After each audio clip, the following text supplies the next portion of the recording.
Hello, everyone. Welcome back to this online course delivered by Kuwait, Scotland. We are pleased to be delivering this course in partnership with ePlacement Scotland, Edinburgh Napier University, Skills Development Scotland, and Scotland IS. The course covers different aspects of work experience programs, such as student placements or internships, and is aimed at employers to help them recruit, onboard, and mentor students.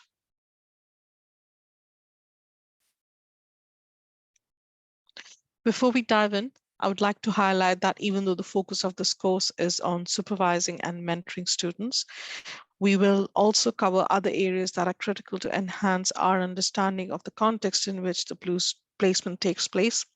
We will approach this topic from an equality, diversity, and inclusion perspective, and therefore will explain some of the key terminology and concepts that businesses need to be aware of. Welcome back. So this course is split into three main areas: inclusive recruitment practices, fair work practices, and mentoring skills. In the first video, we talked about the key concepts and terminology employers needed to be aware of when offering student placements. The second video covered inclusive recruitment practices and how ED&I can help you widen your talent pool and provide a positive experience to the candidates throughout the application process. This is the third video, which covers section 2 on fair work practices.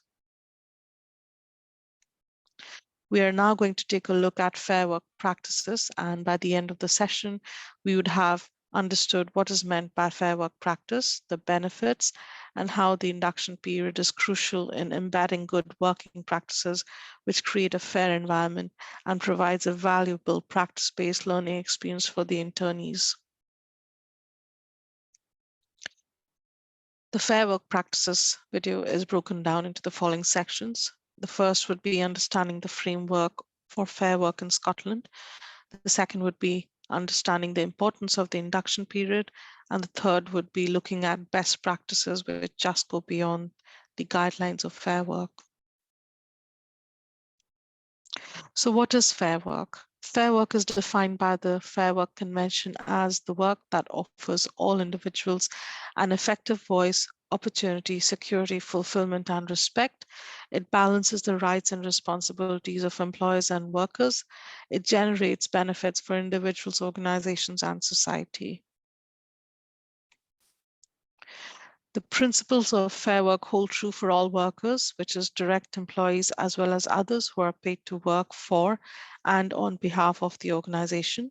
This means that fair work needs to be considered when running student placements within your organization. Embedding fair work practices presents several benefits to the organizations, and some of these are noted below. So being able to know, understand, and comply with the important legislation, attracting and retaining the best talent and a diverse pool of talent, increasing productivity and performance, creating trust and enhancing employee engagement, improving the communications and the quality of staff relations internally, and to be seen as an employer of choice by job seekers and employees.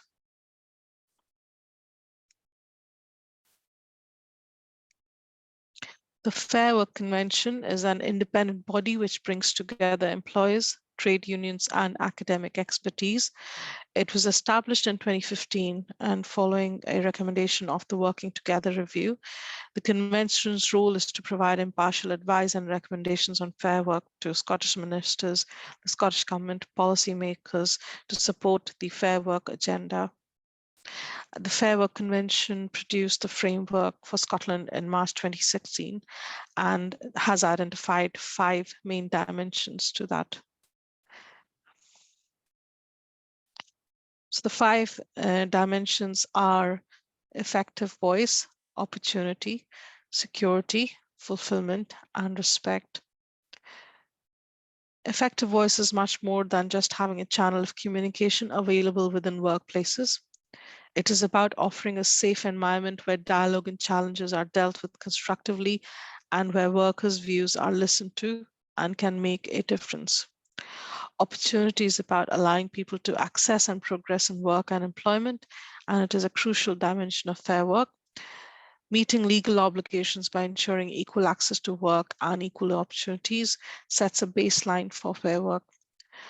Security is about security of employment, work, and income, and is an important foundation for a successful life, and predictability of working time is often a very critical component of securing working arrangements. Fulfillment. Workers benefit from engaging in fulfilling work, using and developing their skills, having some control over their work, taking part in appropriately challenging work, and taking up opportunities for personal growth and career advancement. Fair work is work in which people are respected and treated respectfully, whatever their role and status. Respect at work is a two-way process between employers and workers and is valued for recognizing the reciprocity within the employer and employee relationship.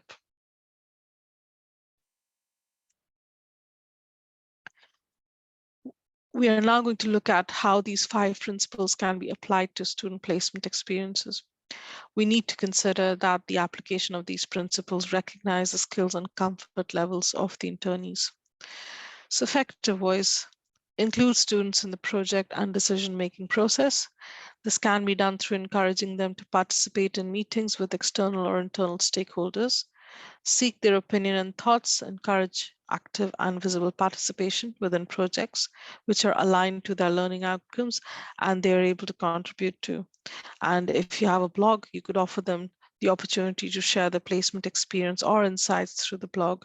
You could also showcase some of their successes within the organizational newsletter and social media platforms. Opportunity. In the case of student placements, some of the examples given in the earlier video on section 1 could also be examples of fair opportunities, such as inclusive recruitment or taking positive action.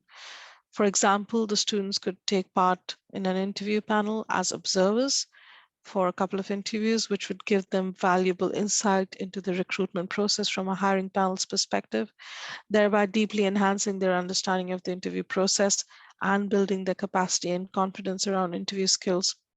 An example of positive action would be to encourage and create training opportunities for internees from disadvantaged and underrepresented groups, building their capacity and signposting them to further opportunities to progress within the sector beyond the duration of the placement. This could also be done through the provision of effective mentoring and supervision, helping students in the development of the skills and learning. We will cover these in more detail in the last section of the course. The next dimension is security. You may need to consider adjustments based on their studies, if relevant, or based on their personal circumstances. For example, if they had caring responsibilities. Furthermore, with regards to the remuneration during placement, this could be at par with living wage and industry standards. The remuneration should be fair to the extent where students should not have to seek secondary employment out with work hours to supplement their income, as this can be an additional burden. Working hours and patterns should be communicated and should be fair. You may need to consider adjustments based on their studies, if applicable, or based on their personal circumstances if they have caring responsibilities. With regards to absences and holidays, the internee should receive sick pay and or paid leave for long placements in line with what the employees of the organizations are entitled to.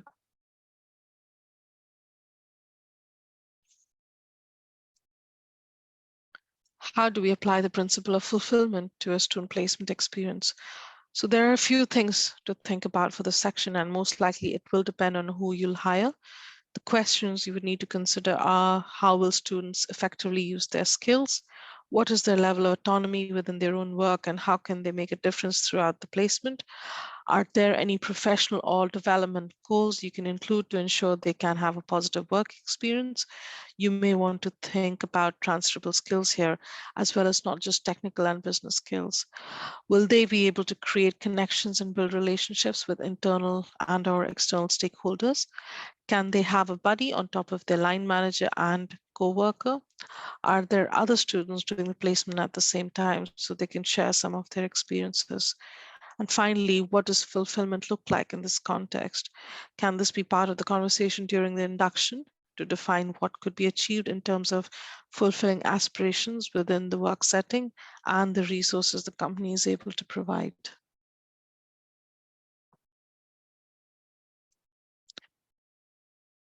How can you apply the fair work principle of respect within the context of student placement? So this may take different forms for online and face-to-face placements, and some people may need different adjustments based on their circumstances. Some of the elements you may wish to consider: the health and safety and well-being of your students. This can take different forms for online and face-to-face placements, and some people may need different adjustments based on their circumstances and needs. Another point to consider is whether the students have access to the relevant policies and procedures of the organization. And lastly, do the students know where they can access support when they need it?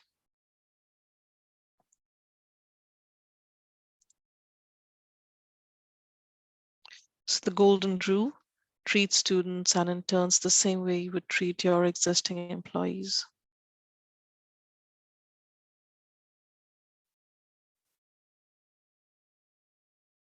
So we've spoken about the 5 principles of fair work framework. Now we would be looking at what does going beyond fair work principles look like in practice. So good practice measures to consider would be the time when the students are being inducted, organizational policies around flexible working, key calendar dates, and handling the workload and task allocation. So to expand, if your organization operates a flexible working policy, you must set clear boundaries for the intern as to what their work pattern and opportunities for flexible working are. We also recommend that the interns do not work from home for the entirety of the placement, as an important element of the internship is preparing interns for building relationships within the workplace, which involves working as part of a team and learning from more experienced peers. And there are limitations to how much of this can be achieved through remote working in the first instance.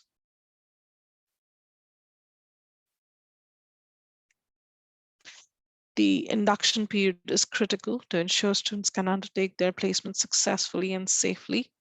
What may seem obvious to you may not be the case for someone new to the organization or new to working in an office environment. Avoid using too much business or technical jargon in the first day. And if you can't avoid, please explain what the jargon means. So here's a checklist to ensure some of the basic elements are covered.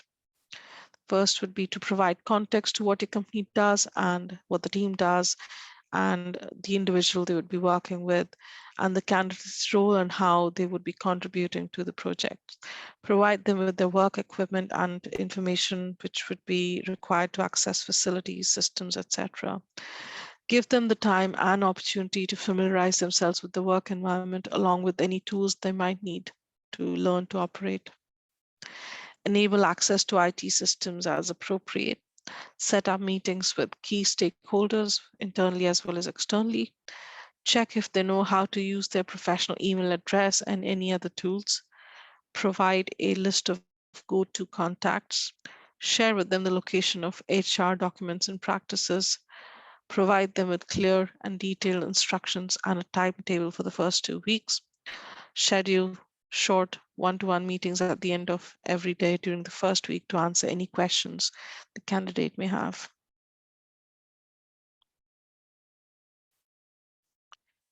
Now, if your organization operates a flexible working policy, you must set clear boundaries for the intern as to what their working pattern and hours of work and opportunities for flexible working are.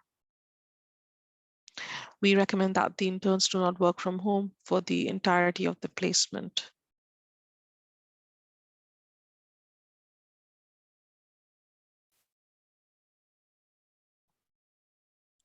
Summer period and staff holiday. Just be mindful of staff holidays during summer, off-term and festive breaks, as staff that are supporting or managing the students may take their annual leave, which could be more than just the statutory leave that would be kind of required or scheduled at that time.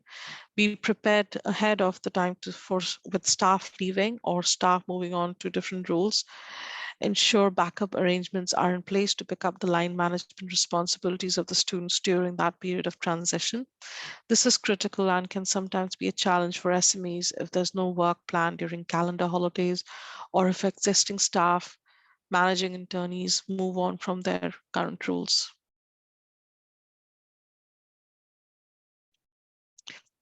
Managing workload is not always easy, especially if the placement is being offered for the first time. So this could be for a number of reasons. For instance, the pace at which the interns will work may be different to that of current staff, and it could be hard to forecast how much time an individual may need to complete a task. Often students have fewer meetings and therefore have more time to get work done. At the same time, they are likely to have less experience in the workplace or with live projects and may need additional support or time to get things done. Another instance could be that the students may have defined learning outcomes which are very contextual to their subject areas, and the organization's work priorities set within the placement plan may have to consider those learning outcomes as well.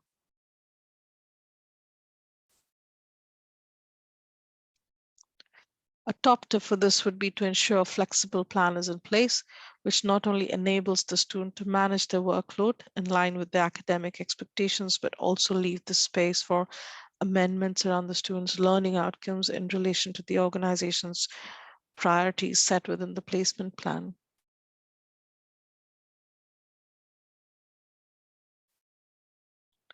With regards to assigning work and tasks, keep in mind that for some of the students, this is likely to be their first experience of work. Provide clear instructions on what you expect from them. Link their tasks to the organization's goals so they understand how they are contributing. Schedule regular check-ins and allow time for reading and interaction with other teams. A top tip, you could also assign them a buddy or a mentor they could go to. We now have come to the end of section 2, which exemplifies fair work principles in practice for a student placement. The next video is about inclusive mentoring and how an effective relationship can be built between mentees and mentors within a placement setting.